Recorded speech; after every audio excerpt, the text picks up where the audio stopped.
नमस्कार दोस्तों, आज है 30 अगस्त 2024 और आज हम असम ट्रिब्यून का न्यूज़पेपर एनालाइज करेंगे। पहला आर्टिकल है based on Muslim marriage registration bill. इस बिल को हाल ही में अभी असेंबली में पास कर दिया गया है। तो इस बिल का नाम है Assam compulsory registration of Muslim marriages and divorces bill 2024। और ये बिल इसलिए पास किया गया है क्योंकि यहाँ पे क्या होगा, जो चाइल्ड मैरिज का प्रॉब्लम है, जो पॉलीगैमी का प्रॉब्लम है, इन सबको हटाने के लिए ये बिल अभी पास किया गया है। यहाँ पे रजिस्ट्रेशन करना होगा जब भी कोई मुस्लिम मैरिज हो रहा है, और साथ ही साथ डिवोर्स के केस में भी रजिस्ट्रेशन करना होगा। ये असम के टेरिटरी के विदिन है, तो ये दूसरे स्टेट में लागू नहीं होता है। तो यहाँ पे प्रॉब्लम क्या हो रहा है कि एंटायर रिस्पॉन्सिबिलिटी जो मुस्लिम मैरिजेस होता है वो काजी के ऊपर होता है। एक काजी होते हैं, जैसे एक प्रीस्ट, उनका रिलीजियस प्रीस्ट होता है काजी। तो यहाँ पे सरकार क्या बोल रहा है कि अभी पूरा रिस्पॉन्सिबिलिटी मुस्लिम मैरिज रजिस्ट्रेशन का काजी से गवर्नमेंट तक आ जाएगा, जिससे क्या होगा, एंटायर काजी सिस्टम एबॉलिश हो जाएगा, ख़त्म हो जाएगा। और यहाँ पे सबको एक राइट मिलना चाहिए, बेसिकली वीमेन फॉल्क को, कि वो अपना राइट क्लेम करें, जो भी उनका राइट है। मैट्रिमोनियल हाउसेस में मतलब उनका जब हस्बैंड का डेथ हो जाए या पॉलीगैमी के केस में भी वो अपने घर में रह सके मेंटेनेंस के लिए, एलुमनी के लिए। तो इसीलिए ये बिल बहुत ही हेल्पफुल होगा। तो यहाँ पे दूसरा भी एक स्टेट असेंबली में एक असम रिपीलिंग बिल पास हुआ है। असम रिपीलिंग बिल 2024 ये गारंटी करता है कि जो असम मुस्लिम मैरिजेस होता है और डिवोर्स रजिस्ट्रेशन एक्ट, वो कम्प्लीटली एबॉलिश हो जाएगा। ये बेसिकली एक्ट आया था 1935 में। तो यहाँ पे अभी इम्पॉर्टेंट क्या है कि कोई भी अगर मैरिज हो रहा है बेसिकली विथ अ माइनर, तो पहले के केस में ये काजी क्या करते थे, इसको रजिस्टर कर देते थे किसी किसी केस में। लेकिन अभी जब ये गवर्नमेंट के अंडर में आएगा तो बिलो 18 ईयर्स किसी का भी अगर मैरिज हो रहा है तो इसको एक लीगल ऑफेंस, एक क्राइम के तौर पे कंसिडर किया जाएगा। दूसरा आर्टिकल है इन रिलेशन टू दूसरा bill to protect land rights cultural identities of SC ST pass in assembly. अभी दूसरा बिल पास हुआ है, Assam land and revenue second amendment bill 2024। और ये बिल क्या एम करता है, ये प्रोटेक्ट करता है लैंड राइट्स का। लैंड राइट्स किस कम्युनिटी का? वल्नरेबल कम्युनिटी जिसका पॉपुलेशन बहुत कम है, जैसे SC और ST। इनका जो कल्चरल आइडेंटिटी है उस सबको प्रिजर्व करना है। और इसीलिए सरकार ने क्या निर्णय किया है कि हेरिटेज ब्लॉक्स एस्टेब्लिश होगा। अब ये हेरिटेज ब्लॉक्स होता क्या है?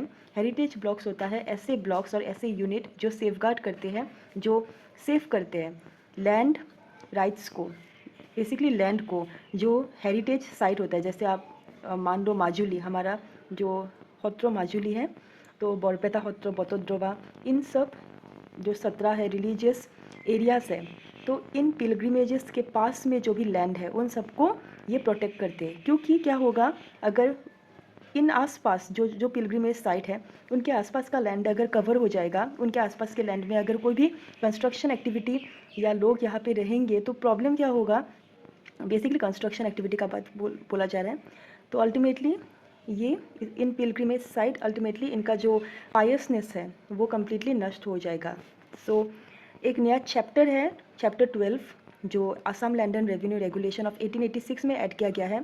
तो अकॉर्डिंग टू दिस, कोई भी अगर हेरिटेज इंस्टीट्यूशन है, कोई भी प्रोटेक्टेड एरिया है, वहाँ पे एनक्रोचमेंट या सोशियो कल्चरल कोई भी ऐसे एक्टिविटीज़ नहीं होंगे, जैसे लैंड ग्रैबिंग, कोई भी अनएथिकल एक्टिविटीज़, ये सब नहीं होगा in order to protect the heritage site.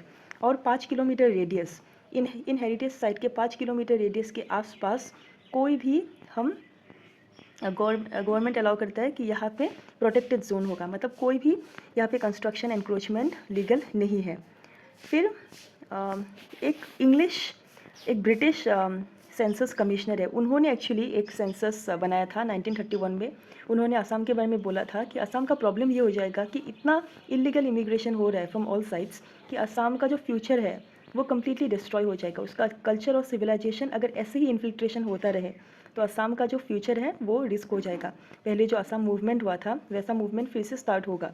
तो इसीलिए हमें अभी से कुछ स्टेप्स लेना चाहिए in order to protect our integrity. तो आइकॉनिक स्ट्रक्चर को जो प्रोटेक्ट कर रहे हैं, ये बहुत ही अच्छा इनिशिएटिव है। इसमें क्या होगा कि 5 किलोमीटर के दायरे में कोई भी लैंड बाइंग, सेलिंग, ये सब अलाउड नहीं है। साथ ही साथ जैसे जो इंडिविजुअल्स वहाँ पे रहते हैं 3 दशकों से, 3 जनरेशन से, ओनली दे आर परमिटेड, वो ही लैंड खरीद सकते हैं, बाकी कोई नहीं खरीद सकता। तो ये बहुत ही अच्छा इनिशिएटिव है। और इसमें क्या होगा कि दूसरा एक मतलब प्रोविज़न इंट्रोड्यूस होगा जहाँ पे इंटर कम्युनिटी लैंड ट्रांसफ़र, मतलब एक कम्युनिटी से दूसरे कम्युनिटी तक तो जो लैंड ट्रांसफ़र होता है वो कम्प्लीटली रेस्ट्रिक्ट हो जाएगा। इसीलिए रेस्ट्रिक्ट हो जाएगा ताकि हम प्रोटेक्ट कर सकें डिफरेंट कम्युनिटीज़ को। और ये बेसिकली अनडिवाइडेड गोलपारा डिस्ट्रिक्ट और ये यहाँ पे स्टार्ट होगा बीटीआर एरिया को एक्सक्लूड करके। आर्टिकल जो है वो बहुत ही इम्पॉर्टेंट है in perspective of nature conservation. यहाँ पे जो हम लोग का एंडेंजर्ड स्पीसीज़ है हुलॉक गिबॉन। तो हुलॉक गिबॉन क्या है ये आप याद रखिए, ये इंडिया का ओनली एंडेमिक एप है इन नॉर्थ ईस्ट। मतलब पूरे नॉर्थ ईस्ट में एक सिंगल एप मतलब बंदर होते हैं, जो मतलब रेसस मैकाक जो बंदर है ना उससे थोड़ा सा डिफरेंट है। ये एप कम्युनिटी में पड़ते हैं, जैसे चिंपैंजीज वो कम्युनिटी का है। तो पूरे नॉर्थ ईस्ट पे ओनली हुलॉक गिबन वही एप है। तो यहाँ पे प्रॉब्लम क्या हो रहा है, जो होलोंगापर गिबन सेंचुरी है जोरहाट डिस्ट्रिक्ट के मरियानी में, वहाँ पे क्या हो रहा है, एक वेदांता कंपनी ने एक oil and gas exploration project को प्रपोज़ किया है। तो असम सरकार ने इसको अभी हाल ही में इसको अप्रूव किया है। तो अपोजिशन पार्टी के जो लीडर हैं वो बोल रहे हैं कि इसको अप्रूव नहीं करना चाहिए, क्योंकि यहाँ पे क्या होगा, एंटायर जो हैबिटेट है, जो इन लोग का जो नेचुरल हैबिटेट है वो कम्प्लीटली डिस्ट्रॉय हो जाएगा। पहले तो इन लोग का घर डिस्ट्रॉय होगा, जो जंगल है, इसके बाद पॉल्यूशन का प्रॉब्लम होगा, तो एवरलास्टिंग एक प्रॉब्लम हो जाएगा। इसीलिए हमको इसको कंजर्व करना है, क्योंकि ये एंडेंजर्ड स्पीसीज़ है, अगर ये विलुप्त हो जाए तो बहुत ज़्यादा प्रॉब्लम हो सकता है। तो इसके रेलिवेंस पे सरकार को स्टेप लेना चाहिए मेरे हिसाब से। इस आर्टिकल है in relation to women safety. तो आज बहुत ही इंपॉर्टेंट 2 आर्टिकल हैं वीमेन सेफ्टी के रिलेटेड। पहला आर्टिकल है कि जो टीचर्स होते हैं, बेसिकली रिमोट एरियाज़ में काम करने वाले टीचर, आप असम के टेट टीचर को कंसिडर कर सकते हैं। तो उनका प्रॉब्लम क्या होता है, वहाँ पे ऐसे ऐसे जगहों में उनको ट्रांसफ़र मिलता है या रिक्रूटमेंट मिलता है जहाँ पे कम्युनिकेशन प्रॉब्लम है, बहुत ही सेंसिटिव एरियाज़ होते हैं। तो वहाँ पे बहुत सारे केसेस, बहुत सारे प्रॉब्लम्स, थ्रेट्स वो फेस करते हैं, जैसे रेप हो जाए, मर्डर हो जाए। फिर इसके लिए सरकार क्या बोल रहे हैं कि एक्चुअली हम भी ट्राई कर रहे हैं फीमेल टीचर को सिक्योर्ड एरिया में भेजने के लिए, लेकिन जो प्यूपल टीचर रेशियो है वो थोड़ा सा प्रॉब्लम दे रहा है एवरी स्कूल में। तो इसके रेलिवेंस बहुत से नए वैकेंसीज़ हैं हाई स्कूल हाई सेकेंडरी में, तो सरकार इनिशिएटिव लेंगे। और ट्रांसफ़र का भी अभी इशू चल रहा है, तो पॉजिटिव रहते हैं हम लोग। अभी वीमेन सेफ्टी से रिलेटेड दूसरा आर्टिकल देखते हैं। WCD मतलब women and child development minister ने अभी क्या लॉन्च किया है, शी बॉक्स पोर्टल। अभी शी बॉक्स पोर्टल क्या है, अभी हाल ही में रेप केसेस बहुत ही इंक्रीज़ हुए हैं हमारे स्टेट में भी एंड ऑल ओवर इंडिया में भी। तो इससे एक कंसर्न होता है वीमेन सेफ्टी के लिए। रात को हम ट्रेन्स में ट्रैवल करते हैं, अकेले ट्रैवल करते हैं, अकेले रहते हैं, तो इसीलिए सरकार ने ये निर्णय लिया है कि शी बॉक्स पोर्टल एक पोर्टल होगा, ऑनलाइन पोर्टल होगा, जहाँ पे क्या होगा, गवर्नमेंट सेफगार्ड कर रहा है वीमेन को basically in case of work place.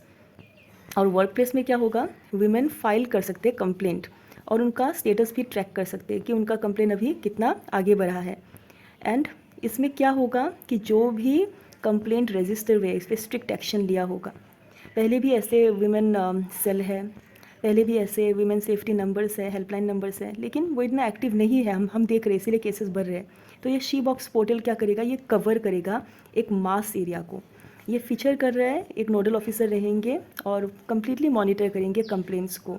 और यहाँ पे रिड्रेसल प्रोसेस होगा। रिड्रेसल प्रोसेस मतलब कंप्लीट प्रोसेस को एनालिसिस किया जाएगा और स्ट्रिक्ट एक्शन लिया जाएगा। तो ये क्या है, शी बॉक्स पोर्टल। तो शी बॉक्स पोर्टल जो है वो गवर्नमेंट का जो विकसित भारत का एम है बाय 2047, उस विजन को एक इम्पॉर्टेंट एस्पेक्ट की तरह देखता है। अभी जब हमने विकसित भारत के बारे में बात किया है, तो दूसरा आर्टिकल है वाधवन पोर्ट। वाधवन पोर्ट अभी हाल ही में ही ओपन किया गया है। ये एक डीप सी पोर्ट है वाधवन में। वाधवन कहाँ है, पलघाई डिस्ट्रिक्ट महाराष्ट्र में। तो वो ये पोर्ट अरेबियन सी के कोस्ट में ये बनाया गया है और ये अभी बहुत ही डेप्थ में एक बहुत ही डीप सी पोर्ट होगा। 16.5 मीटर मतलब 54 फीट का ये डेप्थ का एक पोर्ट होगा। तो यहाँ पे Jawaharlal Nehru port authority JNPA, उन्होंने महाराष्ट्र मैरीटाइम बोर्ड के साथ मिलके ये पोर्ट का जो लॉन्च है, ये पोर्ट को बनाया है। और यहाँ पे उनका स्टेक है, जवाहरलाल नेहरू पोर्ट उनका स्टेक है 74%, महाराष्ट्र मैरीटाइम बोर्ड का 26%। तो ये पब्लिक प्राइवेट पार्टनरशिप के तौर पे इस पोर्ट को बनाया गया है। यहाँ पे एक हार्बर होगा, आर्टिफिशियल हार्बर होगा, जो ब्रेक वाटर से प्रोटेक्टेड हो जाएगा। ब्रेक वाटर मतलब क्या होता है? एक परमानेंट स्ट्रक्चर होता है, कोस्टल एरिया में इसको बनाया जाता है ताकि प्रोटेक्शन हो टाइड से, वेव से, स्टॉर्म से।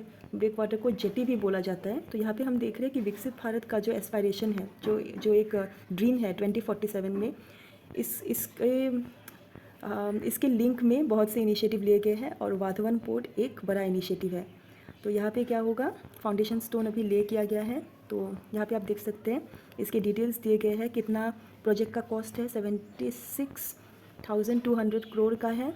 तो ये एक all weather green field port होगा और कैपेसिटी भी बहुत है उसका। तो पहले के जो पोर्ट है त्रिवनंतपुरम में एक डीप वाटर पोर्ट है, तो ये वैसा ही एक डेप्थ का एक पोर्ट होगा।